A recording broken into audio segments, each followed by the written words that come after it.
Doing? Going. Everybody good? Behaving? What's up, buddy? Hey, mate. Corey Clark, quit nodding your head. I know you ain't behaving. Nope.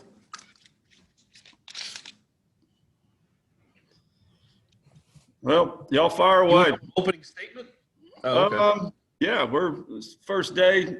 Yesterday was the first day I felt normal in an awful long time. It was great to get out there.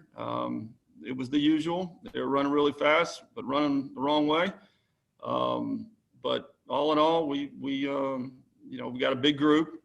Takes a lot of, organizing. Coaches have done a good job of, keeping guys separated as best we can and, masking up whenever you're near somebody. Definitely different though. Can you kind of give us an overview of how you guys go about doing that, keeping everybody separated? Is it small pod groups? Is it truly everybody together? How do you go about doing it? Yeah, it's everybody's out there on the field, but we try to, when we normally all congregate around the roll cage there on the field to watch BP, we don't let them do that. We put guys down the cage in no more than 10. Same thing with the weight room, no more than 10. But when we're outdoors, we're all out there, but we do, when we stretch, they take up basically the whole left field line all the way to center field, just keep them separated as best we can. How imperative is it to get this practice in, especially I guess for all of them, but for the newcomers to get your fall practice in? It's critical. You combine the fact that they haven't done it, a lot of them haven't done anything in a long time to get their bodies back in shape, their arms back in shape. But, you do a ton of teaching, if you will, and getting a foundation of what we're expecting out of them, during the fall period. I wish we could practice or, play practice games, exhibition games, or whatever they want to call them in the fall. But, I get it. They're trying to keep everybody away from each other. But, it's good, really. It was probably the best first day practice. It's in the top 3 or 4 that I've ever been at. I mean, I know some guys were kind of able to play this summer, but you talked about how different it was. A lot of guys, no cape and stuff like that. It was a very different summer. They may not have practice. I guess because of that, how nice is it? I know you can kind of space things out more this fall. How much do you kind of expect that to help as you're scaling guys up who maybe haven't been going, at least not in a team setting for some time? Yeah, we're just going hard, because that fear of getting shut down, like a lot of programs have had happen. We're just going and trying to be as safe as we can. The hand sanitizers all over everywhere, and guys are expected to clean their hands, and we don't let them use the clubhouse except to go in, grab their stuff, and right back out. We're not letting them use the showers, things along those lines. But again, we've got to go, and I'm very thankful that our administration cut us loose. Do you know the roster rules yet as far as how much you're going to be able to carry in the spring? Well, no, we don't. I know that there's discussion that this is going to have to be a 2-year release to let this stuff clear out. I mean, we still don't know about next year's draft, how many rounds they're going to have. We're at 48 right now, and believe it or not, that's on the low end of everybody that I've spoken with. It's a backlog of players. It's going to create for very good baseball. It creates a lot of good competition within our team, but we really do need a couple of years. There's no way you can do it.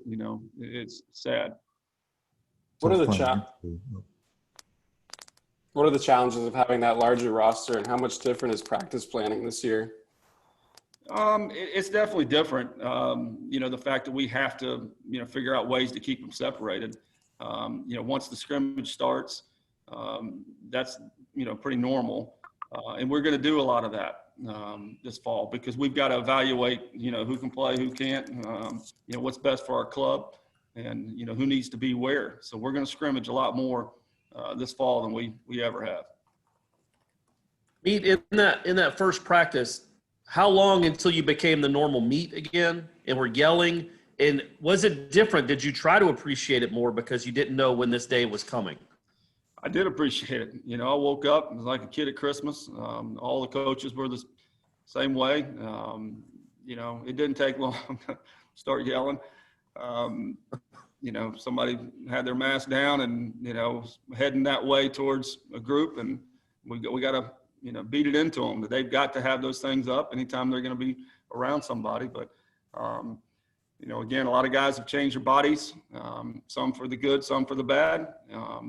But all in all, again, I'm very pleased. We've got some young arms during our individual sessions, and yesterday, it's been fun to watch them. How's scheduling going for the spring? Are you guys expecting to play a normal schedule, very condensed, very regional? Do you have any idea, truthfully? No, we don't know. Literally, our schedule's there, but we really don't know how it's going to look. We've had discussions with other coaches about what they're hearing, and but really and truly nobody knows. Nobody really knows. Is there any kind of timeline? I know, like basketball, they decided a week or so ago for November 25th. For baseball, is there any kind of timeline for when you guys want to have decisions made? No, unfortunately, no. Could you see scheduling go more along the lines of geography, maybe within the ACC, as well as you've got Stetson nearby, Mercer, other schools within a close drive? Yeah, you've got a chance of that, being able to play outside of the conference. But, if we don't have a vaccine, I don't see it happening. I think it's going to be a conference only. There's talk of, conference only, play everybody, and then play your rival home and home. Play 4 games, Friday, 2 on Saturday, 1 on Sunday. There's your 56 games right there. So that's probably, in my opinion, what's going to happen. Financially, with the roster being stretched, how does that impact as far as you've got to pay for some of those scholarships and other expenses? You leaning on athletics, the bullpen club? How's that working out? Yeah, with the extras, the returning seniors that are exempt, we pay for that out of the bullpen club. And, again, we paid for it out of that, then everybody else added up to 11.7. So we didn't have any extra expense there. Coach, I know you've spoken about the repetitious nature of baseball and just how important it is for guys to keep going and keep going and keep going. Were you impressed with the fact that you feel like you've had such a good practice early on since guys have been out of the habit, or do you think it was just the enthusiasm to be back out there? I think it was, a combination. They really, really did, have a lot of good energy. Again, we got an awful lot to cover. But, the talent-wise, I think this recruiting class is a little bit better than people think, especially when it comes to the arms. Some of these arms have made jumps. They took advantage of the time off and really got their bodies in great shape and arms in great shape. And they're going to be pushing the older guys. I can promise you that. Do you see it as a plus or a minus that some of these guys coming in from preps didn't necessarily have that full season to work and kind of strain on their arm, and instead could kind of use this as an expanded off season to be ready to go in fall? It was really good for the pitchers because, again, time off, with the arm, there's only so many bullets in there. Really good for them, but really bad for the hitters. And they, our first scrimmage yesterday, the pitchers dominated them, but they'll catch up. What's the latest on recruiting? Are you allowed to go out yet? Is there any timetable for when you can maybe go out and start looking at kids again? Not even going to, they've already shut it down until January 1st of 21. So we can't do anything, just the same as it was, literally in March. You start watching games, everything's live streamed at these events. They're still going on, but we can't be there.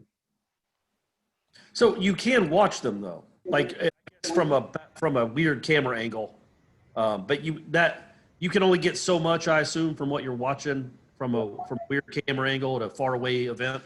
Yeah, the bigger events, the groups that have put on these events that have money, they'll shoot it from center field, which is obviously the best view to watch from. But some of the other ones, it's just basically, they set a tripod up, they put a camera behind home plate, and then you're constantly calling, hey, field 3, somebody bumped into it. I'm staring at the dugout. Can you get it back to where we can see? Coach, go ahead.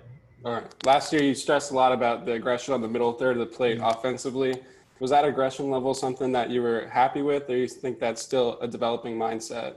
It's still there. It takes time. The fact that I felt like we were getting better, obviously, we were playing defense, and swinging at pitches that were in the middle third of the plate, fastballs that we need to, it's go time on those pitches. And we're stressing that again. Some of the young pups are grasping it and some of them aren't, but we got to be ready to hit. Coach, over the summer, we've seen some D1 programs struggle to keep their doors open.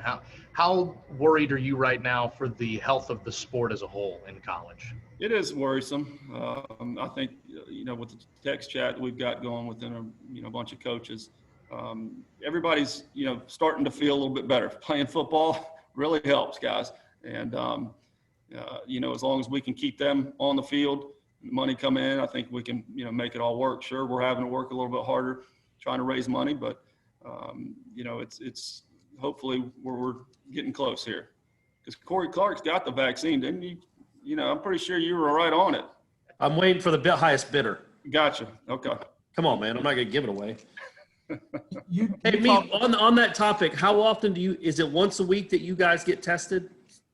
Well, it depends. There's a lot of different protocols, and I'll get confused here based upon whether they had it before they got here, whether they got it when they got here, whether they've been around, the contact tracing. But right now, it's not a set once a week type deal. We've got about 7 or so guys out right now, and but it's a long process to get them to where they're able to come back out on the field. If they've got it or if they've come in contact when they think they've come in contact with someone. They've been great about they got to be honest. If one of their sisters or whatever, or their room dog, some of the guys, the older guys especially, live with childhood friends or guys that aren't on the baseball team, and but they've been honest and upfront. You talked about football. I mean, obviously, with what Mike Norvell's having to go through right now, I guess, have you talked to him about that? And I guess, how would you kind of fathom if you weren't able to kind of be around your team for a period like that? I mean, I guess it could be a possibility come this spring. Hopefully not. Yeah, and it's a scary thought.